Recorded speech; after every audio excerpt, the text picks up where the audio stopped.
ગુજરાતના બજેટને સુરતના ઉદ્યોગકારોએ વિકાસલક્ષી ગણાવ્યું।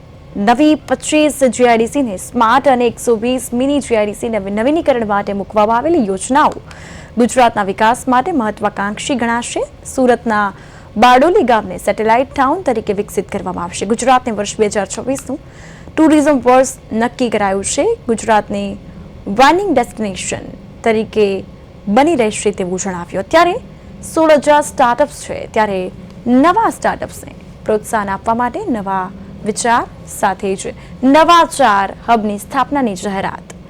સુરત, રાજકોટ, વડોદરા, મહેસાણામાં હબની શરૂઆત થશે।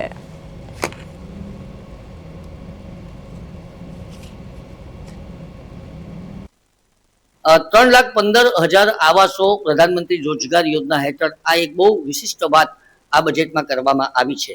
2000 થી વધુ આંગણવાડીઓની શરૂઆત કરીને ગરીબ વર્ગના બાળકોને શિક્ષણ અને હેલ્થના હેતુસર પ્રોત્સાહન આપવાની માટેની વાત કરી છે, તે પણ આવકારદાયક બાબત છે। હેલ્થકેર માટે 3400 કરોડની જોગવાઈ અને સાથે સાથે આઈબીએફ સેન્ટર સુરત, ભાવનગર અને જામનગરની સ્થાપના કરીને જે આર્થિક બોજો અત્યારે પડી રહ્યો છે તેને હળવો કરવાનો પ્રયાસ કરવાનો। 370 લાખ કરોડથી વધીને 408 કરોડ સુધી વધાર્યું છે। પણ વિવિધ ક્ષેત્ર, પછી આરોગ્ય હોય, શિક્ષણ હોય કે ઔદ્યોગિક ક્ષેત્ર કે કૃષિ ક્ષેત્ર, આ દરેક ક્ષેત્ર માટે એમણે એક સમકક્ષ વિકાસ માટેની એમણે જોગવાઈ કરી છે।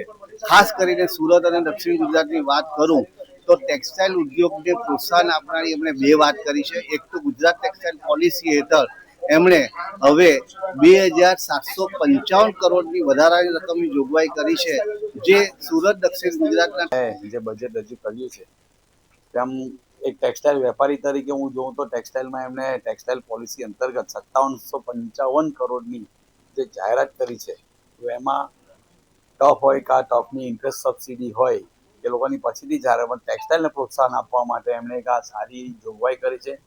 તદુપરાંત જે 25 જીઆઈડીસીનું એ લોકો સ્માર્ટ જીઆઈડીસી બનાવે, તેથી ટેક્સટાઇલના ઉદ્યોગને પ્રોત્સાહન મળશે અને 120 મિની જીઆઈડીસીનું આધુનિકરણ માટે ઓલ ઓવર જોવા જઈએ તો ધંધાના અને ઉદ્યોગોને પ્રોત્સાહન માટે ઘણી સારી જોગવાઈઓ કરવામાં આવી છે। અને તેની સામે જે 16,000 સ્ટાર્ટઅપ અત્યારે ગુજરાતમાં ચાલી રહ્યા છે